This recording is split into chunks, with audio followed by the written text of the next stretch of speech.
अलवर शहर के नंगली सर्किट पर लव जिहाद के विरोध में पुतला दहन कर जोरदार प्रदर्शन किया गया। प्रदर्शनकारियों ने नारेबाजी करते हुए आरोपियों के खिलाफ कड़ी कार्यवाही की मांग की और प्रशासन को चेतावनी दी कि ऐसे मामलों पर सख्त कदम उठाए जाएं।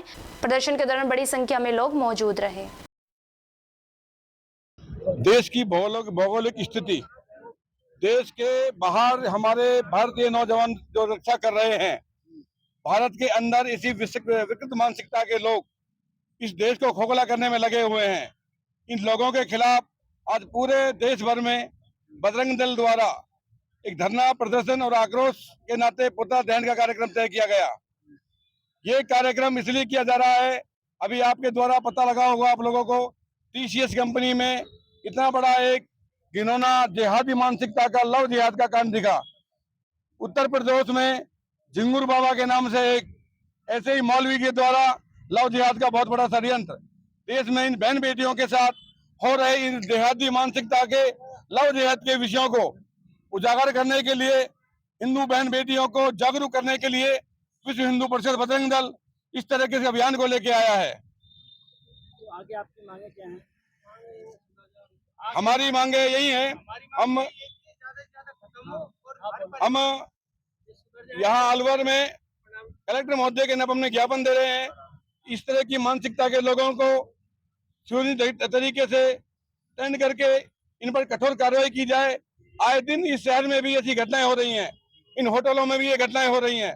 प्रशासन से भी आग्रह है कि ध्यान दें और हमारी इन बहन बेटियों को बचाए। विजेंद्र खंडेलवाल, जिला मंत्री, विश्व हिंदू परिषद। ये देश भर में जिहाद का एक नया रूप सामने आया है। टीसीएस एक अच्छी कंपनी है और एक बहुत बड़ी कंपनी है। हम वहाँ इस तरह की घटना के बारे में सोच ही नहीं सकते, जहाँ पर एक एचआर के पद पर काम करने वाला व्यक्ति पूरी तरीके से धर्मांतरण का एक बहुत बड़ा रैकेट चला रहा हो। इसके अलावा नासिक में एक मुसलमान लड़के ने लगभग 180 हिंदू बालिकाओं के अपने प्रेम पास में फंसाया और उनके अश्लील वीडियो बनाकर सोशल मीडिया पर डाले। इस तरह की अगर हम चारों तरफ देखें तो बहुत सारी घटनाएं हमारे सामने आती हैं, चाहे फिर वो लैंड जिहाद हो, चाहे वो लव जिहाद हो, फिर चाहे वो गोकसी का मामला हो। हर तरीके के मामले बहुत ज्यादा और बड़े स्तर पर सामने आने लगे हैं।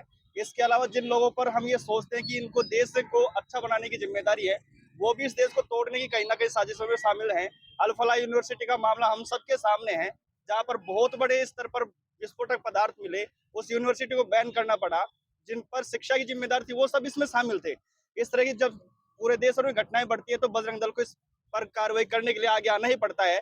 ये हमारा जो आंदोलन, ये जो आज जो प्रदर्शन है, ये सिर्फ और सिर्फ शांतिपूर्ण तरीके से प्रशासन को चेतावनी है कि यदि इस तरह की घटनाओं पर संवैधानिक रूप से कानूनी कार्रवाई यदि प्रशासन नहीं करता है तो भविष्य में बजरंग दल को इसे अपने स्तर पर सुलझाना पड़ेगा।